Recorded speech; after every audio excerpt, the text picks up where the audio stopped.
You make a decent income, you skip the extravagant vacations, you hold off on buying the new car, and you budget responsibly. Yet at the end of every single month, your bank balance magically finds a way of drifting down to zero. The drain on your account is fueled by a relentless series of tiny, automated micropayments that pull capital from your balance while you sleep. These recurring charges are designed to bypass your attention and erode your savings in increments too small to trigger an alarm. These digital overhead costs function as an invisible tax. Major corporations have built a highly engineered payment architecture specifically designed to quietly siphon away your financial sovereignty month after month. Behavioral economists call this mechanism financial friction. In the past, buying a product required physical effort.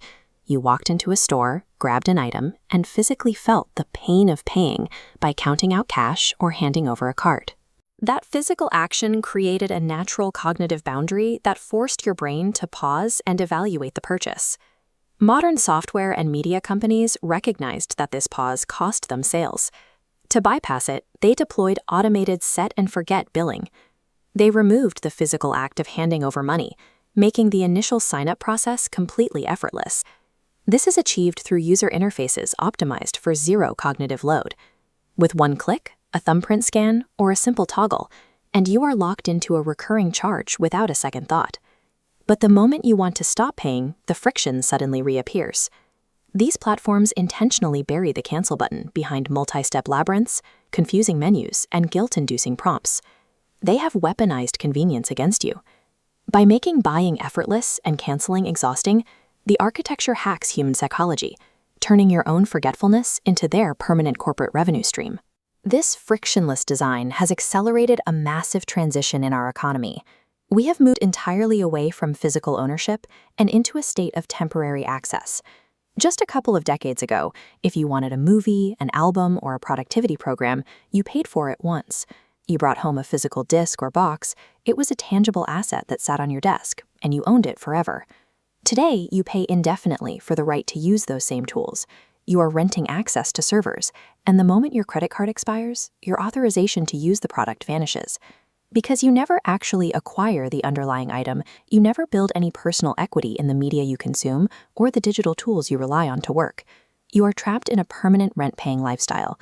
Your active cash flow is captured every 30 days, locking your hard-earned money into building the valuations of big tech companies instead of growing your own net worth. At this point, your brain probably jumps to a common defense mechanism. You tell yourself it is only a $15 charge. It costs less than a fast food lunch, so it feels too small to worry about. Human psychology is remarkably bad at intuitively calculating the long-term mathematics of time and compound interest. To see the actual damage, we have to look at the raw data. This chart plots spending versus investing $15.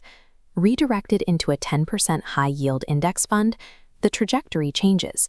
By year 10, it grows to $3,000. By 20, $11,000. At year 30, it costs $34,000 in lost compound interest. That massive empty space between the two lines is the wealth gap. It perfectly visualizes how a quiet, passive drain on your account silently outpaces inflation and stagnant wage growth, leaving you effectively poorer year after year. These recurring microtransactions aren't cheap conveniences. They are invisible, automated assassinations of your future compounding potential. To stop this bleed, you need to execute a high-friction digital audit. You are going to force your brain to acknowledge every single dollar leaving your account. Pull your raw bank statements from the last 90 days. Do not rely on your phone's App Store list, as ghost subscriptions often survive platform migrations and hide deep in credit card statements. Go through every recurring charge and sort them into two binary categories. Value creators are tools you actually use that keep you healthy or help you earn money. Keep those. Everything else, especially dormant software or cloud tiers you haven't touched in a month, is a passive drain and must be purged immediately. For the services you decide to keep, break the automated loop. Log into the settings and switch the billing to manual renewal, forcing yourself to physically type in your credit card details every 30 days to prove you still want it. Whenever possible, reject the rental model entirely. Seek out software competitors that offer one-time, lifetime licenses.